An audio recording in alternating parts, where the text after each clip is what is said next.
सही mutual fund चुनो, मोतीलाल ओसवाल की सुनो। नमस्कार दोस्तों, स्वागत है आप सभी लोगों का हमारे YouTube चैनल पे वापस आने के लिए। और आज हम डिस्कस करने वाले हैं कि मल्टी बैगर्स। काफी लोगों को लगता है कि स्टॉक मार्केट में पैसे बनाने का या बहुत बड़ा पैसा बनाने का एक ही तरीका है कि अपने पोर्टफोलियो मल्टी बैगर्स होने चाहिए। और मल्टी बैगर की तलाश में हमने देखा कि इन्वेस्टर ने कितना वेल्थ का डिस्ट्रक्शन किया है। फिर भी चलो हम ट्राई करते हैं मल्टी बैगर सर्च करने की। तो अगर आप निफ्टी देखो तो निफ्टी 1994 के आसपास चालू हुआ, तब निफ्टी का लेवल 1000 के आसपास था।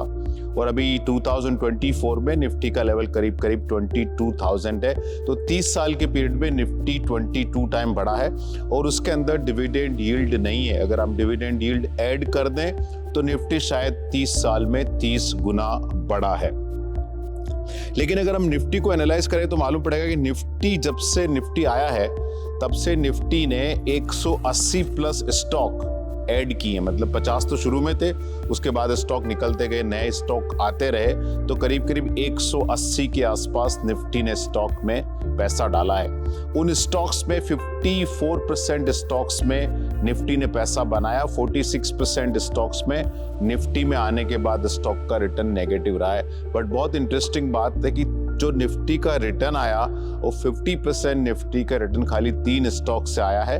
वो है रिलायंस इंडस्ट्रीज, एचडीएफसी बैंक और इन्फोसिस।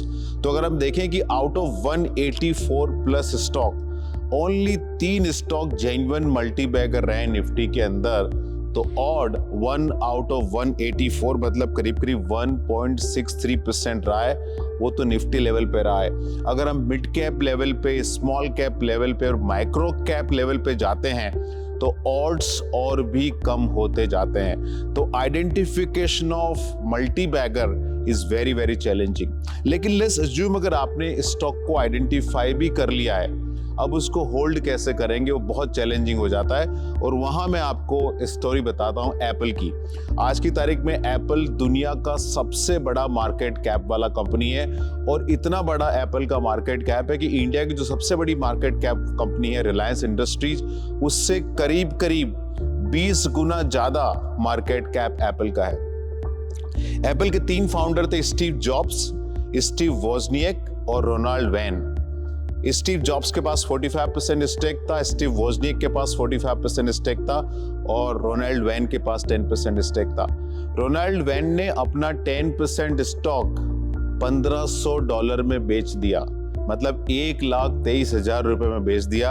अगर रोनाल्ड अपना स्टेक अपने पास रखता तो आज उसका वैल्यू $300 बिलियन होता, करीब करीब 25 लाख करोड़ के आसपास।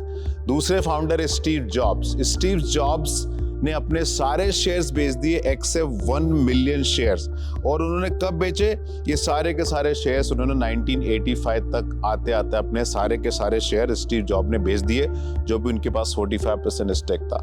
स्टीव वोजनिएक जिनके पास 45% स्टेक था, 15% उनको अपनी वाइफ को देना पड़ा डिवोर्स में और बाकी सारा होल्डिंग उन्होंने 1993 तक बेच दिया। तो हम 3 फाउंडर की बात करते हैं। अब चौथे आते हैं मार्क मार्कुला, जो फॉर्मर सीईओ है एप्पल के, और उनके पास once upon a time 33% stake Apple का था। आज उनकी वेल्थ $1.2 बिलियन है, मतलब करीब करीब 10,000 करोड़ के आसपास है। लेकिन अगर अपना 33% स्टेक नहीं बेचते तो आज उनकी वेल्थ करीब करीब $1 ट्रिलियन होती, मतलब 82 लाख करोड़ रुपए के आसपास उनकी वेल्थ होती। तो ये तो हमने देखा 3 फाउंडर प्लस सीईओ, एक सीईओ, टोटल 4 लोग। आई डोंट थिंक कि एप्पल को उनसे ज्यादा कोई जानता था, लेकिन वो लोग भी एप्पल का जो मल्टी बैगर का पूरा फायदा नहीं उठा पाए। अब हम आते हैं 3 वीसी फंड पे। वैनरॉक करके एक फंड है जिसके पास करीब करीब 10% एप्पल का स्टेक था और वो रॉकफेलर ग्रुप का वीसी फंड है। और उन्होंने अपनी सारी की सारी होल्डिंग 1985 तक आते आते बेच दी। और उनका रीजन था कि they were looking out for better opportunities in the market. उनको लगा कि एप्पल से ज्यादा अच्छी अपॉर्चुनिटी मार्केट में मिल जाएगी। दूसरा है सेक्वा कैपिटल। सेक्वा कैपिटल के पास ही बहुत सब्सटेंशियल स्टेक एप्पल का कोई टाइम था, लेकिन उन्होंने भी 1980 तक आते अपने सारा स्टेक एप्पल से निकल गए, बाहर आ गए।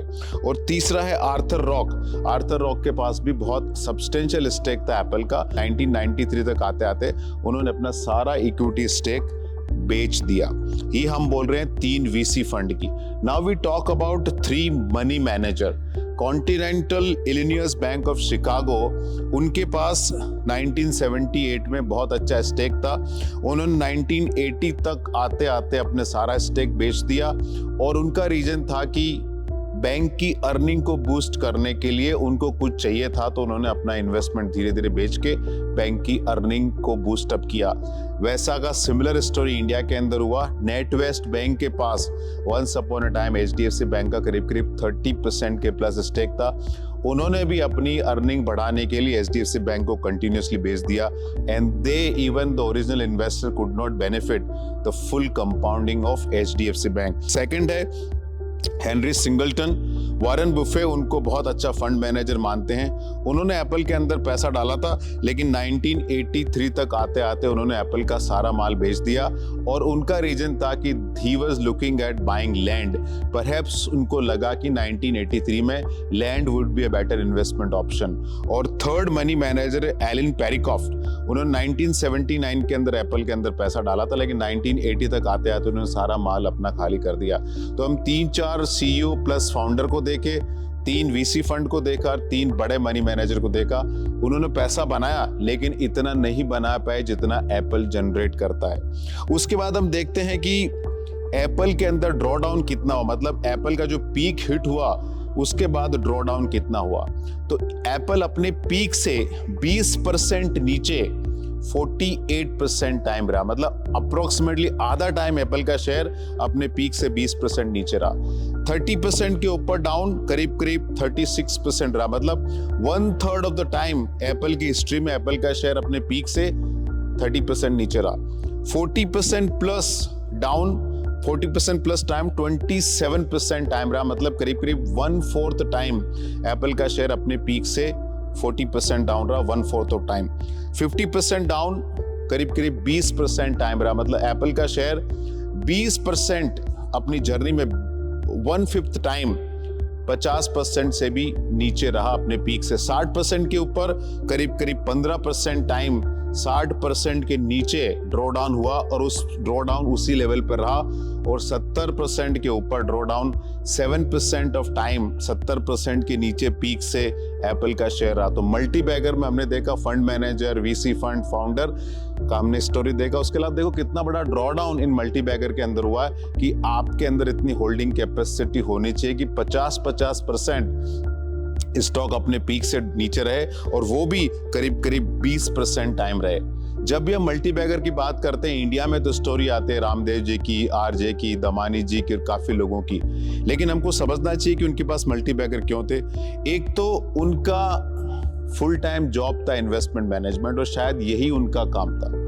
दूसरा, उनके पास उनकी खुद की रिसर्च, खुद की अंडरस्टैंडिंग थी उन बिजनेसेस को समझने की जो उन स्टॉक को रिप्रेजेंट करते हैं। तीसरा, उनका विजन था लॉन्ग टर्म होल्डिंग करने का। लॉन्ग टर्म होल्डिंग 1-2 साल नहीं, ये 2-2, 3-3 डिकेड तक उन्होंने होल्ड किया, तब उनका पैसा बना।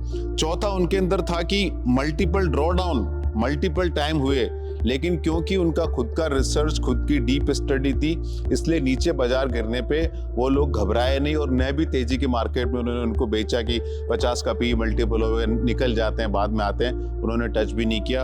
और साइजिंग बहुत इंपॉर्टेंट होता है कि जब कोई स्टॉक मल्टी बैगर होने से पहले आपके पोर्टफोलियो का कितना बड़ा हिस्सा है। आपके पास 1 करोड़ की नेट वेल्थ है और आपने 50,000 रुपए किसी स्टॉक में डाल दिया तो उसका कोई बड़ा फर्क नहीं पड़ने वाला। इन लोगों के लिए साइजिंग वाज वेरी इंपॉर्टेंट। उन्होंने स्टॉक आइडेंटिफाई किया और सब्सटेंशियल पार्ट और their capital were invested in these ideas. और एंड में है कि जब कोई स्टॉक मल्टी बैगर हो जाता है तो आपके पोर्टफोलियो का सब्सटेंशियल हिस्सा बन जाता है। 30%, 40%, 50%, 60% तक हो जाते हैं। अगर आप कोई भी बड़े इन्वेस्टर की वेल्थ देखें तो टॉप 3-4 स्टॉक आप मोर देन 50%। अब उसके बाद उसके अंदर 20%, 30%, 40% ड्रॉ डाउन संभालना बहुत मुश्किल का काम होता है। मैं आपको मल्टी बैगर का अल्टरनेट आइडिया देता हूं। अगर आप इक्विटी म्यूचुअल फंड का 20 साल 25 साल का ट्रैक रिकॉर्ड देखें तो करीब करीब 16 से 18% CAGR है। इंडिया के अंदर सबसे पुराना फंड उसका 36-37 ईयर्स का ट्रैक रिकॉर्ड है, करीब करीब 16% CAGR है।